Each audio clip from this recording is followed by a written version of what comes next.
Nate, I feel liberated. I don't know if I do.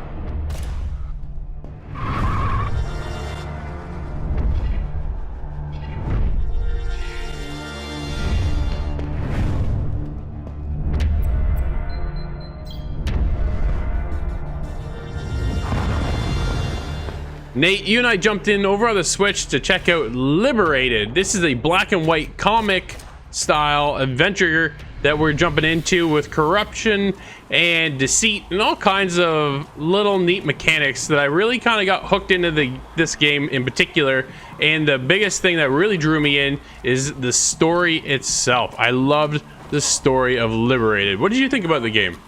Oh man, so gameplay wise, the game kind of, I think it was a little bit lacking. I don't know. I found that there were a lot of moments where the analog stick wasn't working when I was trying to aim in a certain direction, or just wasn't quite as responsive as a lot of other, shooters and other games like this. But aside from that, like you said, the story, man, is definitely where this game shines, and even the art style too. I really like how it's kind of black and white and gray, and it's this really unique kind of art style along with it. And, once you kind of dive into the story, you kind of realize that the whole storyline is kind of black and white itself.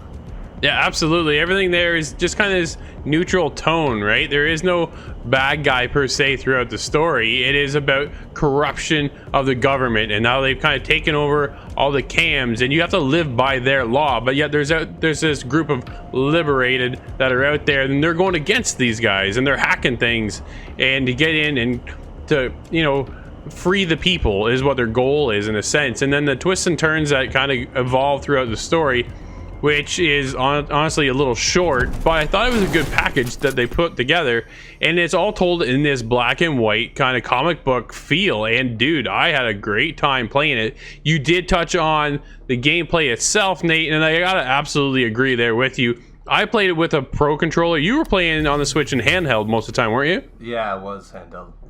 And that is difficult, dude. Those sticks don't respond the way you really want them to. But even when I was on with the Pro Controller on the big TV, even that felt a little bit off. And then the way the art style and the direction of the art itself is laid out, is sometimes the environment that is in front of your guy, in front of the camera, right at the very forefront of the screen itself, can sometimes block where your character is. And I found that to be a problem. Yeah, man. And when there's, with this game, there's only 2 difficulty settings, and when you're playing on, I guess, normal per se, because there's only reader and normal, but when you're playing on normal, you die fairly fast, like only by 2 or 3 gunshots. So when you're, because often enough, when you have this kind of thing that blocks right in the front of your screen, it's usually when you're getting attacked, I find, or you're running away from something. So exactly. Again, like the gameplay, it was lacking. But the whole kind of game, it pushes you forward where you're in a gameplay sequence, and then you're moving into a sequence where you're pressing a series of buttons, or then it's just straight up you reading, which this whole game is reading. There's no voiceovers. Keep that in mind. Which, I don't know, it's a comic book. You're meant to read comic books, so I'm not necessarily knocking it. It would have been a nice touch. Oh, it would have. With good voice acting, my goodness, this story could have been, oh man, it would have been awesome. Top par.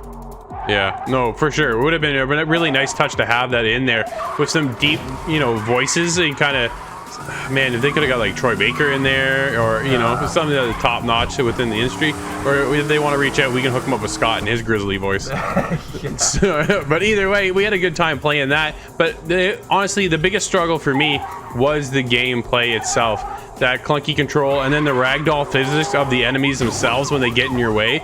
They just, man, I was getting hooked on them sometimes, or hooked on the environment itself.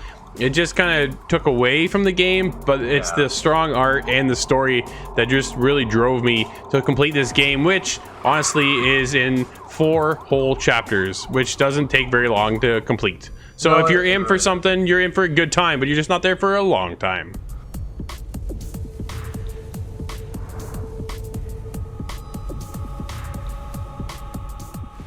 Alright, so in lieu of the gameplay kind of being weaker at moments, there is some strong points, and I think that's in the puzzles of the game, man. They have quite a variety of puzzles, and some of them, they make you think, man.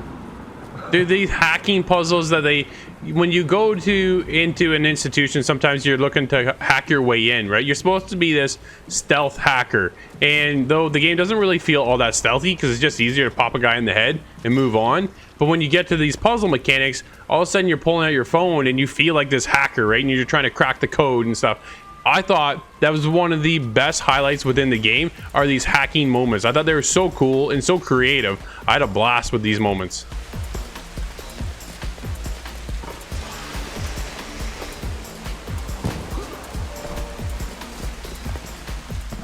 Nate, we had a good time, but a short time in Liberated. What are you scoring this game over on the Switch?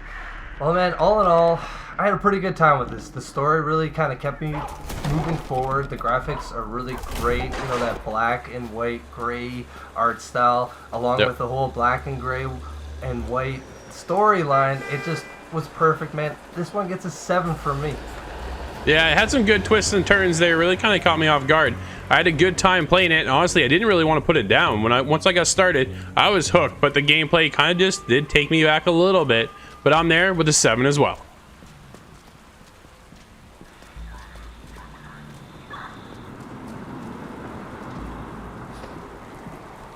A puzzle platforming story that treads in very gray waters, making you wonder who really is the villain.